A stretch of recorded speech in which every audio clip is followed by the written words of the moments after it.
看我爸爸盆栽大草莓多不多？又大又多，黑草莓、紅草莓都好大好多啊！大家看，這是我的盆栽草莓，每一顆都結得滿滿當當的。今天呢，來手把手的教大家配置盆栽草莓的土壤，後面種植草莓就會變得很容易。那盆栽草莓應該怎麼去配土，還有用多大的盆呢？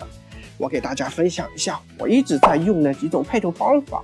我用的比较多的就是自己堆肥改良的田園土。那田園土應該怎麼去改良呢？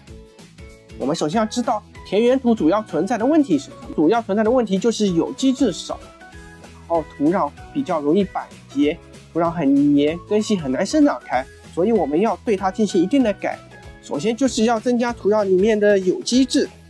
有機質应該怎麼增加？我一般會在土壤裡面加入一些草木屑或者米糠、稻殼之類的。比如說我現在在裡面加入一些米糠，給它這樣混合一下。米糠就是我們吃的大米脫殼以後可粉碎後的產物，是補充土壤有機質的一個很好的方法。當然你也可以用木屑或者加入少量的泥炭叶糠也是可以的。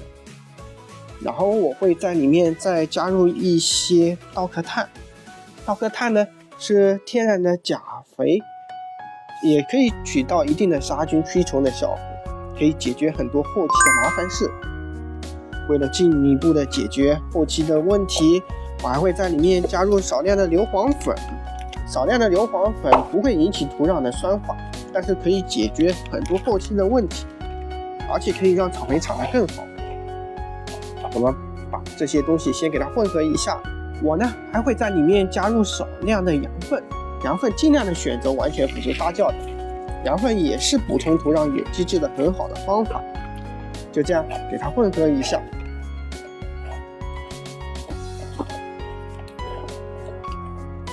然後在裡面再加上一些顆粒，顆粒可以是火山石、红彩石、青石、珍珠岩、松林等等，這个根据大家實際情況去添加。最後土壤裡面再加入少量的煙菌或者加入少量的尿素，保持濕度，放在外面堆積1個月左右再去種植就行了。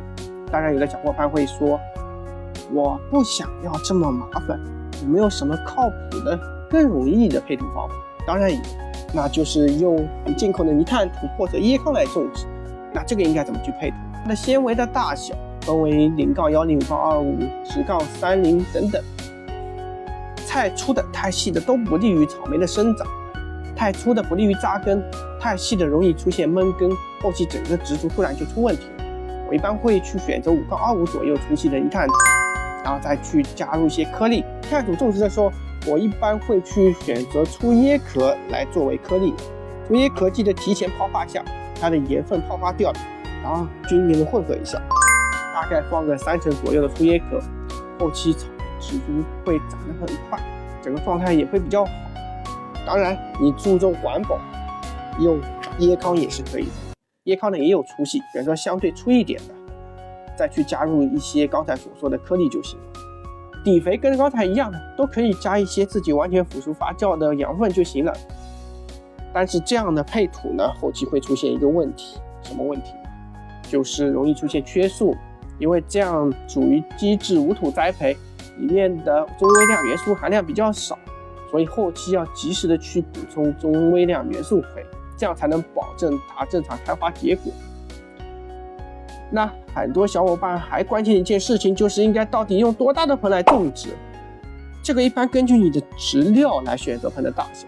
如果用第一種田園土加顆粒來種植，那我建議大家盡量選擇1到2加侖的盆，一盆1顆就行了。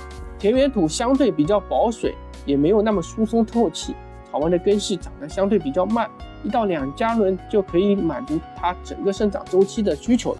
如果你選擇的椰糠或者泥炭土來種植，那盆要相對的大一點，這樣疏鬆透氣的狀態下，根系長得很快。